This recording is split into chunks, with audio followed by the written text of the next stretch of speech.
Today I'd like to put out our story first. The story we are picking up is in the book of Judges chapter 2.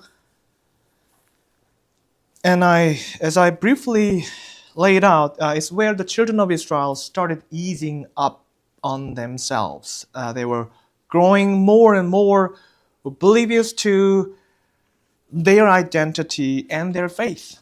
They forgot the earlier times when the Lord was with them, fought with them, and led them. And how did they wind up being there? So their story goes like this. In a nutshell, I'm going to share three images for that. So at the end of the book of Deuteronomy, we see Moses' death, and the leadership is now taken over to Joshua. And Joshua is a great, faithful, and courageous man of God. And a reminder at this point is that the people in Moses' time, they have not made it into the land of Canaan yet. And now with Joshua, the people eventually enter into the land, and they are about to, or they are to take over the land from the Canaanites. And we move on to the next book, the book of Joshua, which comes right before the book of Judges for reading today. In the book of Joshua, the people see some great things happening. They see how the promise between them and the Lord eventually begins to unfold. They are now in the promised land. They win in the battles. They know that the Lord is with them. Pretty good. After Joshua's time, now we step into the book of Judges, and this is where, unfortunately, everything shifts. To begin with, Joshua dies of old age, so his leadership is gone, and that is critical. Next, in place of his absence, who or what comes in? A time of chaos sets in. And things change, especially as a new generation of the people takes over. And the first thing we learn about these people is that they are out of touch. They forget about the Lord. They forget about how they got there even in the first place. And shifting from there, they start plunging them into, I would say, a life of whatever, so to speak. And do they become happier as a result? The answer is no. The lesson for today is pretty simple. We do not want to loosen up. We don't want to ease up on ourselves yet. You had a great time, whatever that came before till this point, folks, might have been great with you, might have been good with you. Your life so far has made a positive, glistening pathway for you, but this is not the time yet to coast or to give yourself too much freedom and indulgence. And yes, someone who's been in the church and leaving your faith out for 50 years, yes, it's a bit unfair for me to say, don't ease up, but that's the reality until we really put an end to our journey here. And we say so because we do get lost to the degree that we don't know what we are doing wrong and where we are putting ourselves in. And that's exactly when this phrase from our reading hits home, which goes, the children of Israel did evil in the sight of the Lord. So again, the lesson for today, don't ease up, sit tight, remain faithful, and just keep going, just keep chugging along, right? And to make sure, let's think it backward. What happens when we ease up then? By the way, by easing up, we're not talking about cutting yourself some slack on the weekend, going out to enjoy the sun on a beach, or having a date night and watching a show together, that sort of things. That's great. And if you are in vacation from school or from uni, that's great. Enjoy your free time. But what we do mean by easing up is when we start letting wild things take over. We start making some reckless decisions. And it starts off this way. First, something catches you off the guard. Oh, there's something new that looks pretty tempting, pretty exciting. I'll try that. It won't do harm just to try. Let me grab that thing and enjoy it. It should be fine. And it starts off that way. And that's the kind of easing up you're talking about here. And honestly, we do ease up. We do ease up on ourselves in that way. We become off the guard, and when we do it, however, when we do it, it's not because we've sorted it all out. We don't always make the connection yet of how bad or good it's going to be turned out to be. We don't know yet. But we do ease up. It's like the first time you drink. You think you can handle 3 bottles without a problem. But you end up finding yourself lying on a couch next morning after passing out following just 1 glass of beer or whatever. We didn't know. We don't know yet, but we try. We just give it a go. We don't know what we are bringing on, but we do. And I guess we just hope for the better, right? But seriously, I would imagine that the people, the children of Israel, were just like that. They eased up. They turned aside. And in the end, they plunged themselves into a new world of things to do. Did they know what kind of consequence that they were bringing in with that? And reading through the chapter a few times, it becomes clear that the real tension, the main issue with the people is that the people became blind, so to speak. They lost the track of where they should have belonged and how promising many things could have been if they remained faithful. And about that part, we read that they, that is, the new generation of the people, did not know the Lord and forsake the Lord. Moreover, what Judges 2:11 says about them is actually pretty unique. It suggests that the people did not necessarily realize what they were doing wrong. Think about the phrasing there. It says that they did evil in the sight of the Lord. There's no doubt that what they did was evil in the sight of the Lord. But the real question is, did they know that what they were doing was evil? It's hard to tell. And if we can be honest about ourselves, how often do we actually recognize our bad, reckless choices as evil? Many times the light bulbs comes up later. And we go like, oh, that was so bad. I shouldn't have started it. The point is that we don't always know. And that's exactly why we end up inviting silly, dangerous things into our life. Okay, now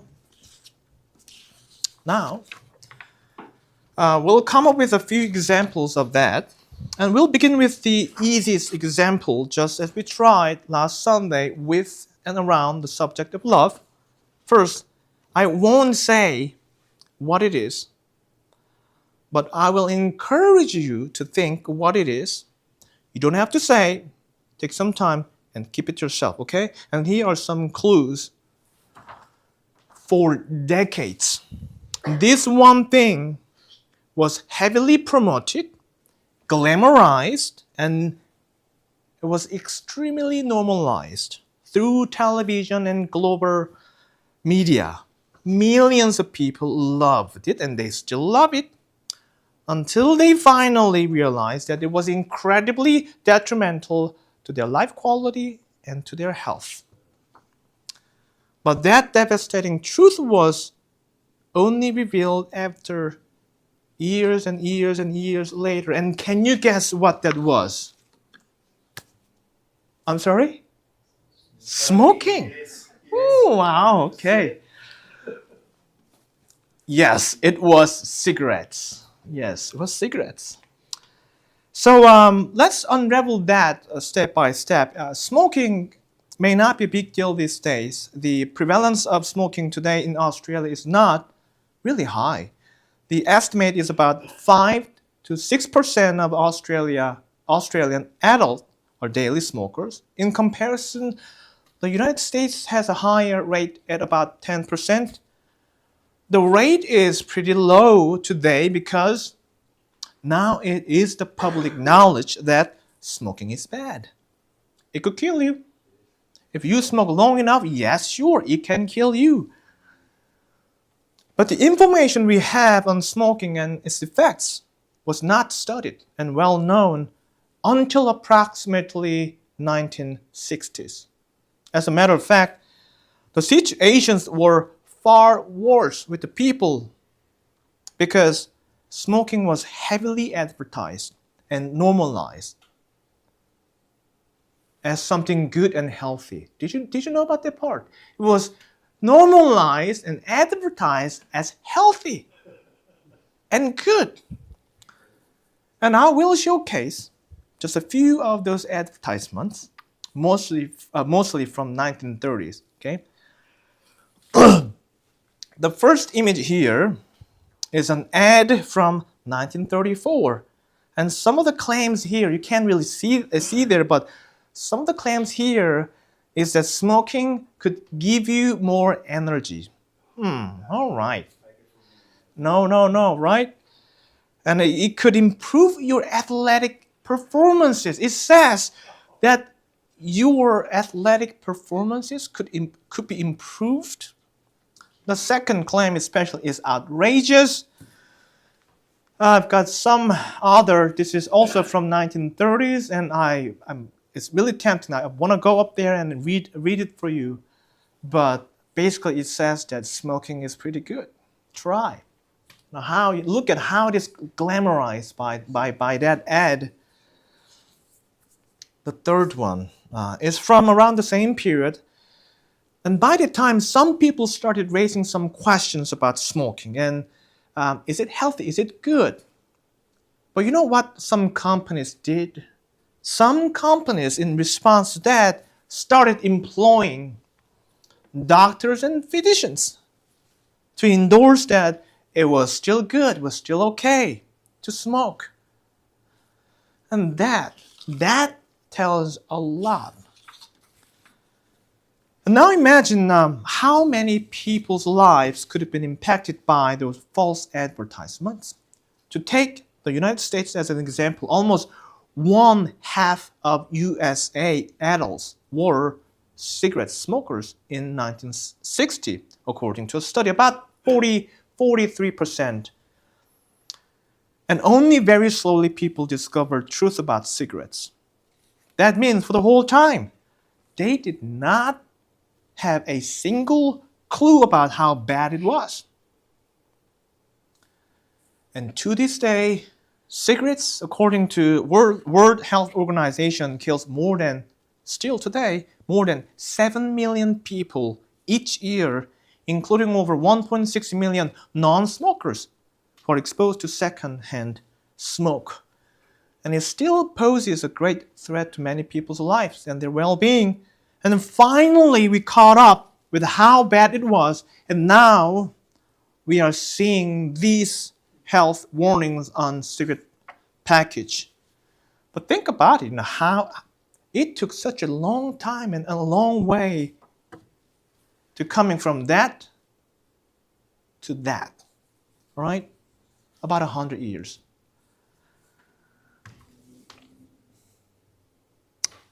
For some people who just walked in, you might think that this is a health campaign, right?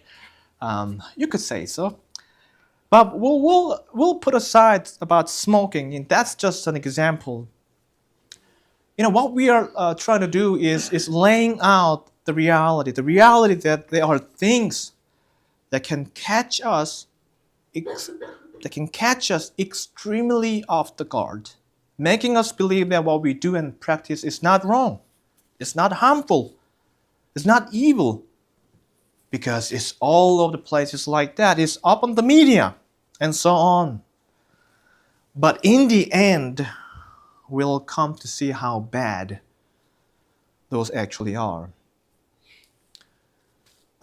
This might be our assumption that whatever strikes us down must be something big and something massive in scale. But the truth is that it is usually just one single thing. Just that one thing. And it can crack open our life, creating a small opening through which all other things begin to flood in. Think of drugs. Think of alcohol abuse. It always starts with just that one thing. And that one single thing isn't always material. It's often just that one false idea. And in fact, that's where it all begins.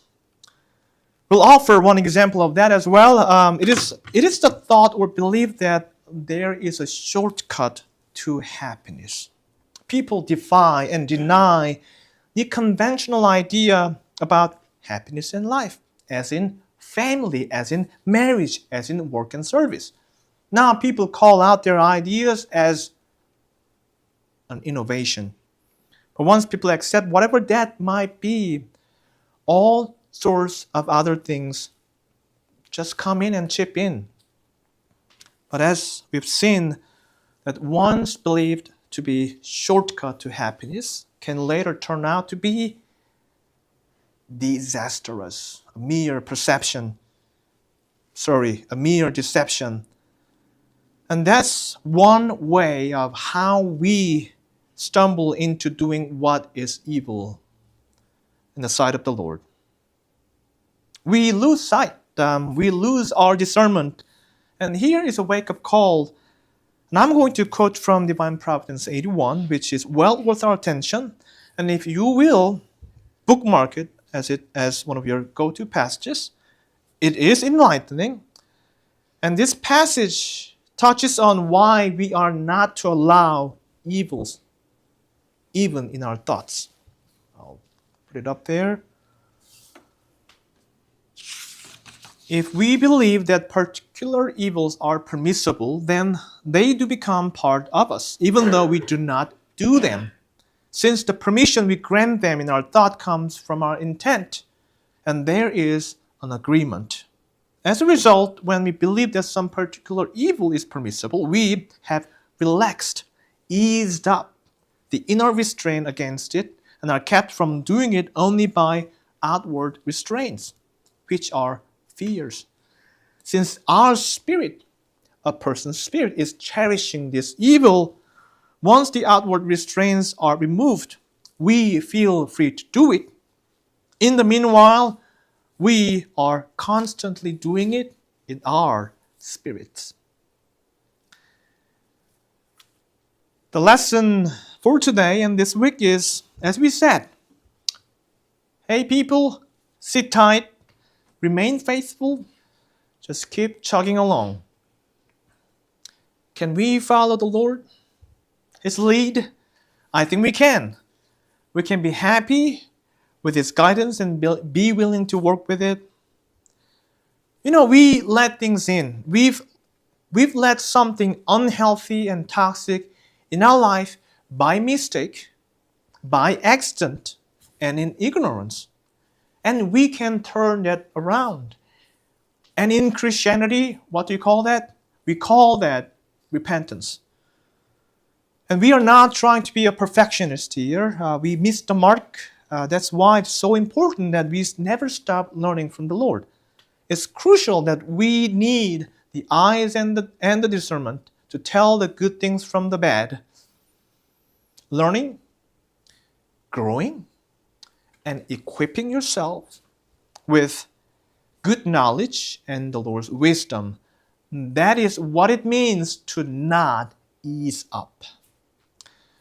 we remain watchful and we stay steadfast, then the Lord will surely bless you for your efforts. Amen.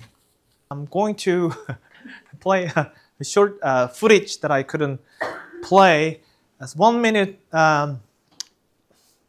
cigarette ad from 1930s. It goes like that. The Viceroy Star Theater. King size Viceroy, the largest selling filter tip cigarette in the world. Viceroy, the cigarette that brings you double a filtering action, presents the Viceroy Star Theater.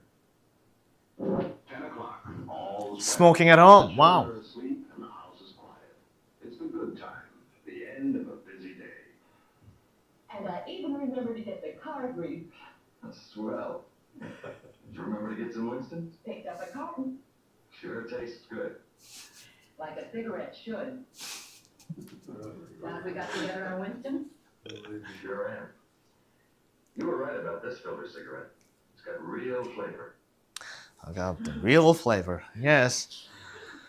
Anyway, about 100 years ago, I didn't happen to watch this, but some of your parents were growing watching this kind of things. So thoughts for the week. Oh, that's cut out. Things that look good and harmless at first. Do you have some examples of that? I try to offer my examples. Things that look good and harmless at first. You can be addicted to porn, pornography. Oh yeah, of course. Yes, porn and Look it up once, that's it, blah, blah, blah, blah. I've seen that before. right. Party drugs. Party drugs. Yes. Yes. I'll give you a good example about a friend of mine. He had one line of cocaine. 10 years later, he was still doing it. He's dead now. He died of drug overdose. Oh my, That's yes. what I mean. Still Yeah, doing it. sure, It's yes. a hook, bang. Yeah, Same as cigarettes, a hook. yeah. And it takes effort to be addicted to cigarettes. Take it from me, it takes effort. You'll get sick. You keep doing it, your body gets used to it. What a silly. Yeah. Sorry, I'm No, exactly. No, the only one in the place here that's ever done it. I feel quite stupid and silly, I really do. And when Hughie said smoking, I was thinking the same thing. I wanted to say that. right. But anyway. But people call that, as I said, an innovation, and they bring this. They advertise it as a shortcut to happiness, and people are encouraged to pick up those things, and they try. And yes, that's a shortcut to not happiness, but to destruction of your life. Really. So I don't know. That I didn't think about what I'm going to say, but things that look good, harmless at first. I'm gonna say it. No, I shouldn't say.